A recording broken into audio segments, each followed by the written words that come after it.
The last few weeks have not been kind to Africa, with nightly news reports filled with the problems in Darfur, rebel action in Chad, and of course the post-election crisis in Kenya, where the death toll from the turmoil has passed 1,000. These situations no doubt weighed heavily on the minds of leaders from across the entire continent when they met at the African Union summit in Addis Ababa, where the emphasis was firmly on the importance of industrial development for economic and political stability. Beyond the talk of immediate political crisis, the heads of state from across Africa addressed the longer-term goal of stabilizing and growing Africa's economies, adhering to the summit's theme of industrial development for Africa. It's important today for Africa to reinforce its productive industrial capacity. You've said we need to look at this situation because it's time for Africa to diversify our economies.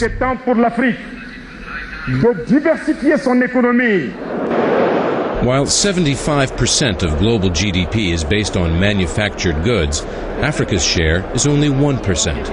The importance of diversification, the barriers that have hindered growth, and even many of the solutions have been known for years. Many, including Tanzanian President Jakaya Kikwete, expressed the hope that the will and skills in Africa were aligned to finally allow for real change. Africa cannot continue to be primary producers. We need to graduate,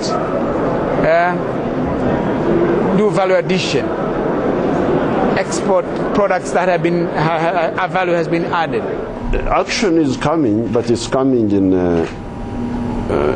patches. You get some action here and no action in other areas.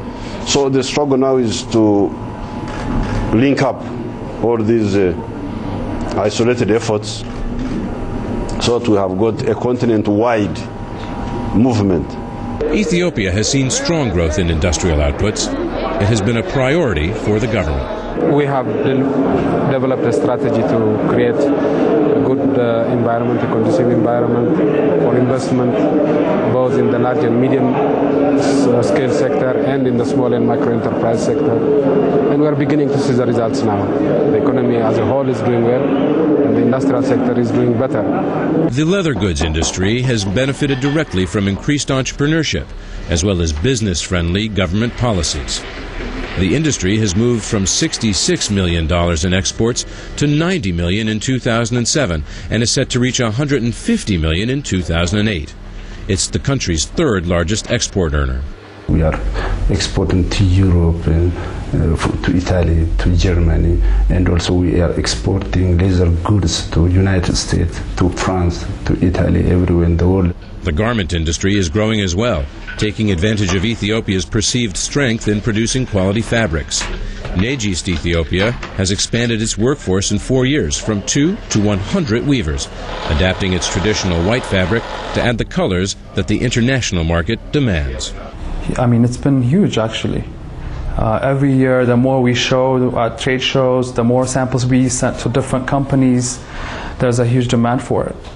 So it's been growing steadily. The backdrop to the summit was the crisis in Kenya and other political hotspots.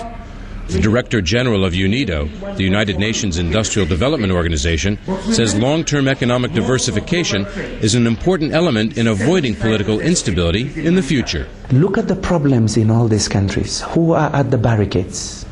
Who are the people in the cities, in the slums? The unemployed youth. Let's begin to fix the problems now, to give more economic space by diversification, to give more hope to these youth that there is employment, there is wealth creation. That's why I feel that the jobs issue, the diversification issues are about sustaining democracies. After years of false starts, the leaders gathered in Ethiopia seem determined to make that happen.